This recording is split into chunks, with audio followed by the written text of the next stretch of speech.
চারপাশে ঘন জঙ্গল, মাঝে এরকম পুরো রাস্তা একদম নিরিবিলি, তার সঙ্গে একটা বাইক চালানোর ফিল, আপস অ্যান্ড ডাউনস, এটার জন্যই ঝিলিমিলি আসা।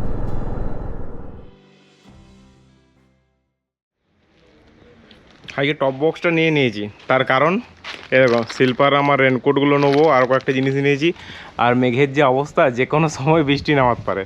এরকম কত সুন্দর একটা রজনীগন্ধা ফুল ফুটেছে, এইখানটা পুরো দারুণ গন্ধ উঠছে পুরো এই জায়গাটাতে।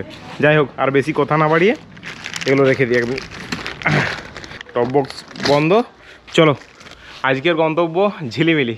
বর্ষাকালে ঝিলিমিলি একদম পুরো গভীর বন, এবং বর্ষায় পুরো ধুয়ে মুছে সবুজ হয়ে থাকবে, দারুণ লাগবে রাইড করতে আশা করছি। আমি আর শিল্পা দেখা হচ্ছে রাইডে। শিল্পা চেপে গেছে, চলো জার্নি স্টার্ট করা যাক। মেঘের অবস্থাটা একবার দেখো, দেখতে অসাধারণ সুন্দর লাগছে। সময় এখন 12:05। ঝিলিমিলি এমন একটা জায়গা, যে জায়গাটা আমার বারবার যেতে ইচ্ছে করে। এত সুন্দর মনোরম প্রাকৃতিক সৌন্দর্য, মন শান্ত হয়ে যায় পুরো। 3-4 কিলোমিটার আসতেই বৃষ্টি শুরু, যদিও খুব জোরে পড়ছে না, তাই আমরা এখনও থামিনি। তবে একটু বৃষ্টি যদি বাড়িয়ে দেয় তবে আমরা একটু দাঁড়াবো। রেনকোটটা এখনই পরবো না, কারণ এই বৃষ্টিটা কী বলো তো, এখনই হবে আবার সঙ্গে সঙ্গে থামিয়ে রোদ দেবে। বর্ষাকালের বৃষ্টি তো, বৃষ্টিটা বেশ খানিকটা বাড়িয়ে দিল, দাঁড়াতে হবে মনে হচ্ছে না, কি বলো তো। প্রচণ্ড বৃষ্টি হচ্ছিল এতক্ষণ, আমরা দাঁড়িয়ে জায়গায় রেনকোট পরলাম, কিন্তু পুরো ভিজে গেছি অলমোস্ট। এই যে এখানে তেল নিলাম, পুরো ফুল ট্যাঙ্ক করলাম, আর সব রেনকোটও পরে নিয়েছি আমরা একদম। তো গোপ্রোটার জন্য একটু চাপ আছে, দেখি কতটা ব্লগিং করতে পারি। মেঘটা ওইখানটাতে একটু পরিষ্কার হয়ে এসছে, হয়তো আর কিছুটা জলের পরেই আবার ব্লগিং করতে পারবো হোপফুলি। চলো স্টার্ট করা যাক রাইড। বৃষ্টিটা অনেকটা কমিয়ে এসছে, তাই গোপ্রোটা আমি লাগিয়ে নিয়েছি, কিন্তু ভরসা নেই, আবার যদি জোরে পড়ে তাহলে আমাকে গোপ্রো খুলে নিতে হবে। মানে একটাই সমস্যা, ব্লগ করতে পারছি না, বাকি কিন্তু বেশ এনজয় করছিলাম। মানে রেনকোট পরে বৃষ্টি হচ্ছে, বাইক চালাচ্ছি, দারুণ এনজয় করছিলাম। এই মন্দিরটা দক্ষিণেশ্বর মন্দিরের মতো করে বানানো, এনপুর বাংলার এই মন্দিরটা। ও আজকে শনিবার না, আজকে শনিবার, তাই সবাইকে স্কুল মনে হচ্ছে ছুটি হয়ে গেছে, হাফ ডে না। অনেকখানি আমরা লেট হয়ে গেলাম এই বৃষ্টির চক্করে। সময় এখন 1টা বাজতে 2 মিনিট বাকি। বাপ রে, বিরাট শুয়েছে তো ভাই। হ্যাঁ, লোকটা কোথায় শুয়েছিল দেখলে? তো বোনেরটার উপরে, গাড়ির সামনে, দেখলে না তুমি? না, খড়টা বাঁধা আছে গাড়ির সামনে, আর লোকটা শুয়ে আছে এই গাড়ির যে সামনের যে বোনেরটা, ওটার উপরে শুয়ে পড়ে, ওই যেখানটা বাঁধা আছে ওটাতে পা দিয়ে পরে শুয়ে আছে। India is not for beginner. এই দেখো কেমন বসে আছে, তো এরকম শুয়ে আছে একটা লোক। রিক্স তো কি, ও জল পাবে না ওখানে, বেশ খড়ের ছাউনির নিচে শুয়ে আছে, বসে আছে। পড়ে গেলে বিপদ তুমি বলছো, কিন্তু আসলে মানুষ যতক্ষণ না বিপদ হয়, তার আগে বিপদটা সঠিকভাবে বুঝতে পারে না। হওয়ার পরে মনে হয় বারবার যে ইস, এরকম না করলেই হতো। ও কি লাগছে এই জায়গাটা, বরাবর এই জায়গাটা আমার দুর্দান্ত লাগে। পুরো রোডটা গাছে ঢাকা।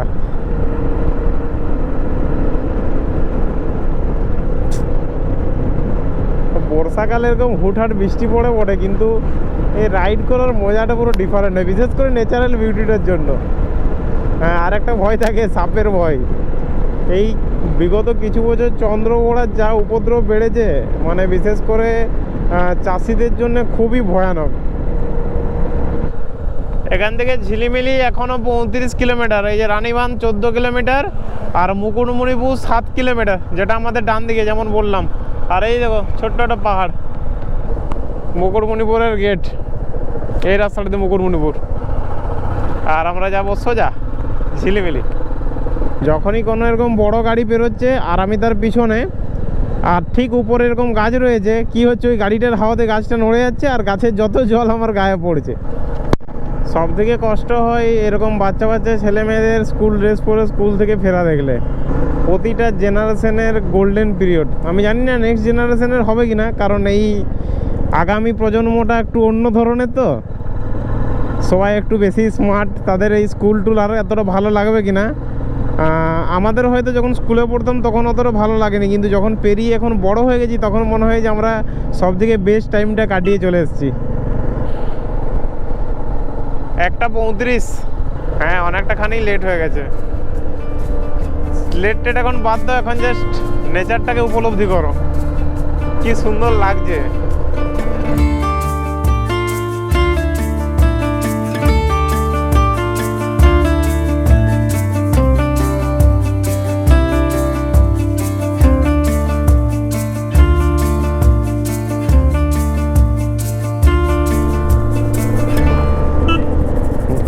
এখানে দুজনকে দেখলাম এরকম ছাতা নিয়ে পরে পিছনে যে চেপেছে, এই যে তিনজনেই নিয়ে ছাতা ধরেছে আর যাচ্ছে বাইকে।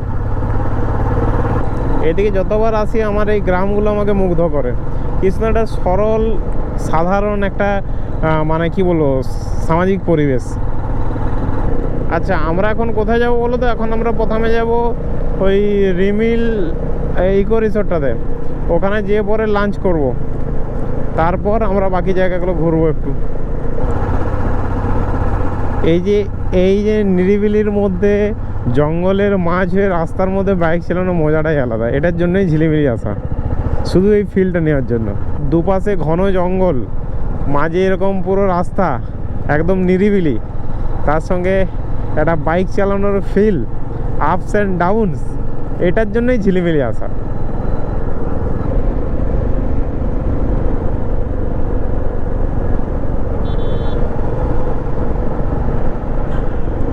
ঝিলিমিলির আমার অলরেডি একটা ব্লগ আছে, যে ব্লগটা আমি আমার বন্ধুদের সাথে এসেছিলাম, সেটা কি 2 বছর আগে খুব সম্ভবত। তবে বর্ষায় আমি আসিনি, বর্ষায় এসেছিলাম আমরা ঝিলিমিলি একবারও, বর্ষায় আসিনি। আর শীতকালে একটা অন্যরকম ফিল হয় এই কারণে, শীতকালে কি হয় এই সবুজ গাছগুলোর না পাতাগুলো ম্যাক্সিমাম হলুদ হয়ে যায়, দিয়ে কী হয় পাতাগুলো ঝরে ঝরে পড়ে, হলুদ লাগে চারদিকটা, ডিফারেন্ট ফিল, মানে ডিফারেন্ট তুমি ঋতুতে ডিফারেন্ট ফিল পাবে। রিমিল ইকো ট্যুরিজম পৌঁছে গেছি, চলো। আচ্ছা কটা বাজে দেখি, 2:12, মোটামুটি ঠিক টাইমে খাওয়ার টাইমেই পৌঁছেছি।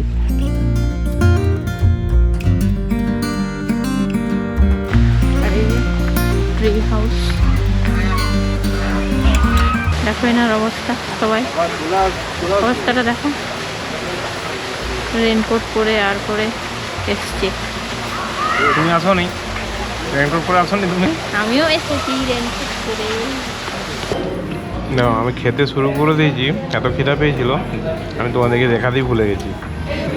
এটা একটা ভেজ থালি নিয়েছি, ভেজ থালিতে রয়েছে পোস্ত, শুক্তো, ডাল, চাটনি, পাঁপড় আর স্যালাড, আর তার সঙ্গে একটা স্টিম রাইস, আর এইদিকে হচ্ছে মাটন কষা, মাটন কারি। চলো জমিয়ে খাওয়া দাওয়া করে কথা হচ্ছে। খাওয়া দাওয়া কমপ্লিট, 580 টাকা বিল হয়েছে, বিল পেমেন্ট হয়ে গেছে। খাবারের কোয়ালিটি ছিল দারুণ, মানে বেশ খেয়ে মজা পেলাম। তার সঙ্গে মটনের পিসগুলো একটা পিস একটা সমস্যা ছিল, মানে কি পিসগুলো পুরো হার্ড। আমি বলার পর ওরা কম্পেনসেট করে 1 পিস 2 পিস ছোটো ছোটো পিস আমাদেরকে দিয়ে দিল আমার। যাই হোক, তো ওভারঅল পুরো এক্সপিরিয়েন্স দারুণ। আগেও খেয়েছি, খাবার এখানে যথেষ্ট ভালো। চলো এরপরে বৃষ্টি হচ্ছে, এখন বৃষ্টিটা একটু কমলেই আমরা তালবেড়ি ড্যামের উদ্দেশ্যে বেরিয়ে পড়বো। ওই দেখো ময়ূর দেখতে পেয়েছি, ময়ূরটা ফাইনালি দেখতে পাওয়া গেল, কিন্তু একটু পাখাটা মেটলে জুম করো। আমাদের রিমিল থেকে বেরোতে বেশ খানিকটা লেট হয়ে গেল, 4টে বাজতে 1। তাহলে কখন আর তালবেড়ে যাব, কখন আর সুতান যাব, কারণ এই হচ্ছে মেঘের অবস্থা, খুব জলদি অন্ধকার হয়ে আসছে। এখানটা মনে পড়ছে প্রথমবার যখন এসেছিলাম ওই দিকে গাছগুলো কত সুন্দর লাগছিল তখন, সেই শীতকালে পুরোটা হলুদ লাল আর সবুজের মিশ্রণে। এই যে চলে এসেছি তালবেড়িয়ার ড্যাম, দেখি কতখানি জল আছে বর্ষায়।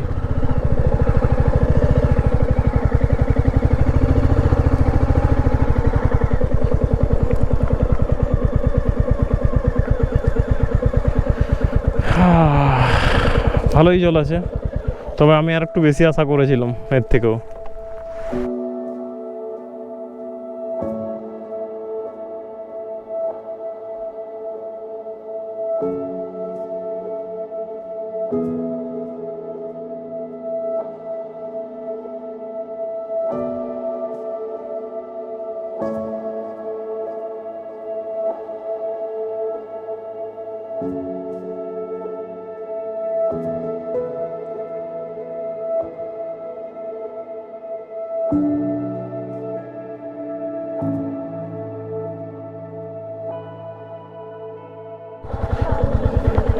টাটা তালবেড়িয়া। প্রায় আমরা মানে বেশ কয়েক বছরে 2-3 বার চলে এলাম আর কি। তালবেড়িয়া আমাদের অনেকবারই দেখা হয়ে গেল। এরপর আমরা সোজা সুতান যাব।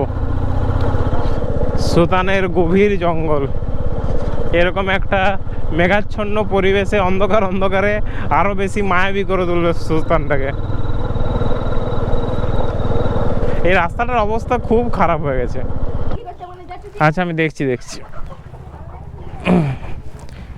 আমার মানিব্যাগটা এখানে রয়ে গেছে, ধর। এটা কি রসিদ? 10 লেগে তুই 20 নিয়ে নিলি যে? পুজোয় প্রসাদ খেতে আসবো, হবে তো?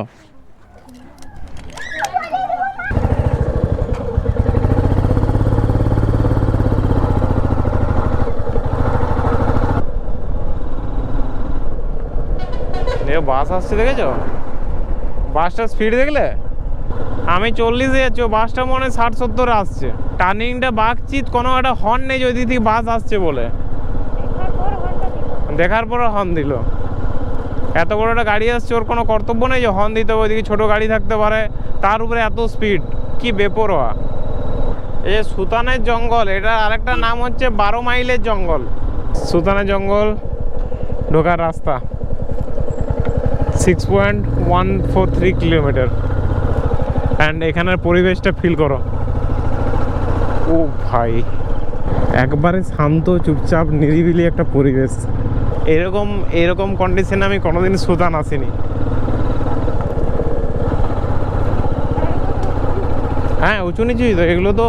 এই ঝিলিমিলি জায়গাটা তো পাহাড়ি, এই জায়গাটা রাস্তাটাও উঁচু নিচু। তুমি দেখছো না, উঠলাম নামলাম, আমরা এখন উঁচুতেই রয়েছি কিছুটা।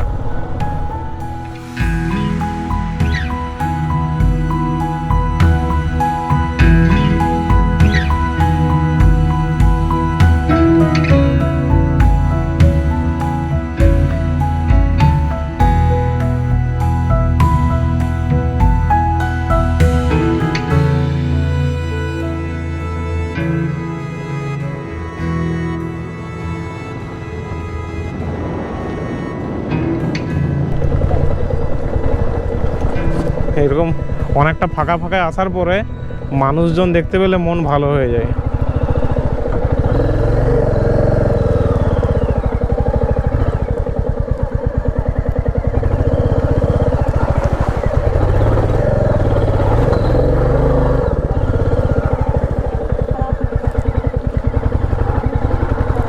ওই রাস্তাটা কি ডেঞ্জারাস হয়েছিল মানে ভাবতে পারবে না। মানে কী অবস্থা বলো তো, একদম পুরো কাদায় ভর্তি। গাড়িটাই যে কীভাবে এলো, মানে মোটু একটা ক্রুজার হয়েও যথেষ্ট বেটারলি কন্ট্রোল করলো জায়গাটা পুরো। কি হলো, আমি গাড়িটা পুরো পুরো পরিষ্কার করে নিয়ে এসেছিলাম। কোথায় পৌঁছালাম? সুতান 4:58, মানে প্রায় 5টা।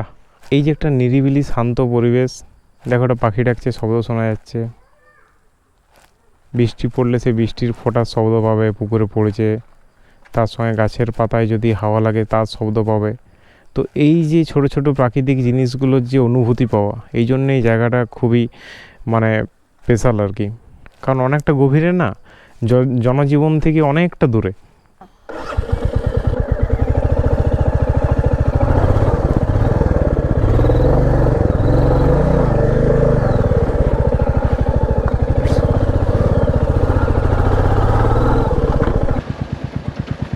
জঙ্গল থেকে বেরিয়ে গেলাম, মেন রোডে উঠে গেলাম।